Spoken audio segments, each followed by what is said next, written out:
George Russell, aka Woody, is getting his ass whooped by his 19-year-old teammate Kimi Antonelli in a season where we all expected the tall Englishman to cruise to a dominant Formula 1 championship. He's suffering defeat after defeat.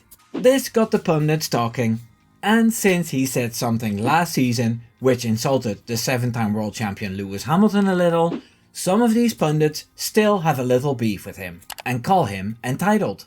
Reason enough for me to make a video about it. Get yourself a nice latte and find out what was said and obviously my opinion about it. I'm Wimbo. Here's 3 seconds to leave a like. Russell started as we expected with a win in Australia. Nobody was surprised by that because the W17 Mercedes package was the strongest car during all the test sessions before the season. Then, the next 3 races all went to his Italian teammate Kimi Antonelli. In China he had some technical gremlins during qualifying, but he managed to salvage a front row position on P2 behind Antonelli. Russell drove a competitive race but saw Antonelli win his first Grand Prix, which made him cry. No, not Russell. Antonelli cried his wee eyes out. Aw, bless. In Japan, Russell opted for a small rear suspension adjustment, but that made the car worse. Even if the car was difficult to drive, he still managed to get to the front row behind Kimi again. In the race he pitted on lap 21 and then the Bearman crash happened and all his rivals could pit under the safety car. The rest of the race was a little messy as he had software issues and he lost places at the restart. Russell was complaining a lot over the radio about everything, and Martin Brundle said he lost his head a little. Then Miami was an off track for him, he said. He was surprised by how much the other cars had improved with their upgrades, and overall he called it a funny old weekend. All this considered, it's clear George Russell isn't having the season we expected, or he had hoped for. Some of these things are not his fault, as most of the technical things that go wrong seem to be on his car. On the other hand, a true championship contender in a car that is as dominant as the W17 is, would have gotten more out of it. It seems like Russell needs everything to be perfect before he can win a race. I noticed that in some of Russell's wins. He has 6 in total. He was pretty fortunate with things that happened in front of him. The win in Austria, for example, in 2024 was handed to him when Verstappen and Norris touched, and he reaped the benefits.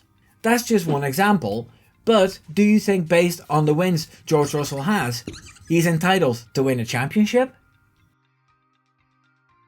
It all starts with Russell's quotes in 2025. What he said in an article with The Athletic rubbed a lot of Hamilton fans the wrong way, and they didn't forget. 2 of those fans are Will Buxton and Naomi Schiff. Schiff is still in the paddock with Sky Sports F1 and Will Buxton was relegated from F1 to IndyCar.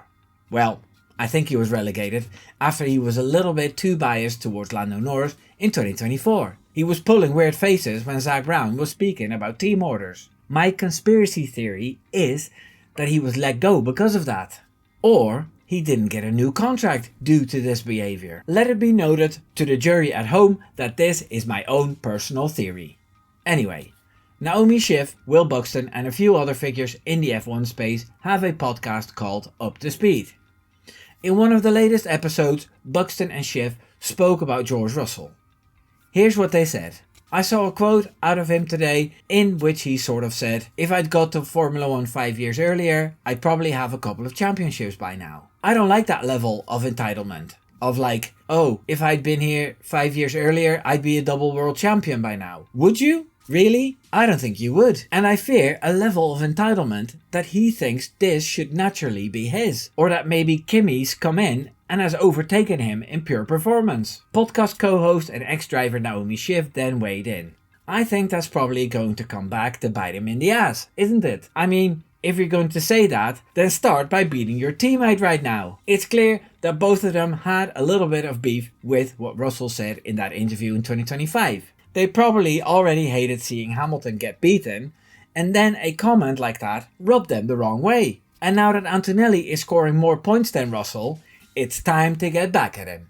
However, I looked up the actual interview, and as always, the quotes from Russell are a little bit more nuanced. the quote that's doing the round isn't complete. He started by saying, being a teammate to a 7-time world champion for 3 years is not easy. There was once a time that if you finished ahead of Lewis Hamilton in a championship or in a race, you'd win the race. Or if you finished ahead of the championship, you'd win the championship. If my time were 5 years prior, you could argue I'd have 2 championships in my name. As you can tell, this sounds a whole lot different from what Buxton said on the podcast. Yes, Russell does talk about 2 championships if he had been in Mercedes in the years he was with Williams, and I think he's right. Those were the years when Hamilton had Bottas as his teammate and no other team could compete with Mercedes. If Bottas had beaten Hamilton, he'd have 2 titles. Simple, so that makes perfect sense. He also said you could argue, which to me isn't the same as confidently claiming something is the case. Where Russell is wrong, in my opinion, is that the regulations were different. Lewis Hamilton in the hybrid V6 era was an entirely different beast than the ground effect Hamilton. That regulation didn't allow Hamilton to do his late braking thing. I also want to note that Hamilton may have been a little messed up from the 2021 season, and how it was promised to him that the W13 without the side pods was super strong, and then turned out to be slow and bouncy like hell. I don't think Russell would have beaten the 2014 to 2021 Hamilton. I can't believe I'm making a case for Hamilton here, and in a way for Russell as well. I'm getting soft at my old age. Okay, let's talk about what Naomi Schiff said then. She said that if you say these things, you have to at least beat your own teammate. Well, she's right, especially one as young and inexperienced as Kimi is. But the season is still very long. Things could shift again in Montreal. Seeing the acrobatics from Antonelli last season, it's not hard to predict there might be another DNF loading, probably with Charles Leclerc. They were close a few times already. If George wins a race and Kimi scores no points, Russell is ahead by 3 points. Russell kept scoring a good haul of points in the bad weekends. This whole Russell is losing the championship chatter is a little early. I enjoy it, but it's too soon. We're not in Abu Dhabi just yet. That's why I don't understand what Bernie Ecclestone was yapping about. Ecclestone is 95 years old, and he's still doing interviews about Formula 1. This time, the Swiss magazine Blick interviewed him about this season. The godfather of F1 had a few interesting quotes. Here's what he said. The season is still young, but for now, Antonelli holds the momentum to extend his lead over Russell. Antonelli or Verstappen will be world champion. Bernie believes that Max Verstappen can fight for the title again after Red Bull's strong recovery in Miami. Red Bull seems to have overcome its slump. Max has rediscovered his fire, and when he does that, he's dangerous. Well, as much as I love hearing that Max is back into the fight, I don't believe he is. Max Verstappen himself doesn't believe he's in the fight this season. And that's fine. To say after 4 races that 19-year-old Antonelli will win the title is a little premature as well. I think that Ecclestone still knows very well what people want to hear, so he provides that. It's pretty obvious that Swiss people who read Blick have more affinity with an Italian driver than with an English driver, and everyone all over the world, bar a few, loves Max. So saying that those two will fight it out for a title is music to those people's ears, and it will sell the magazine. What's also funny is that he never mentions Russell, but the headlines all say that Ecclestone rules out Russell, which he didn't specifically do. Those bastards from the media are always creating things out of nothing. It's disgusting. If you enjoyed the things I created out of nothing, please subscribe. Let me know how you feel about Russell in the comments. Take care now. Doei doei.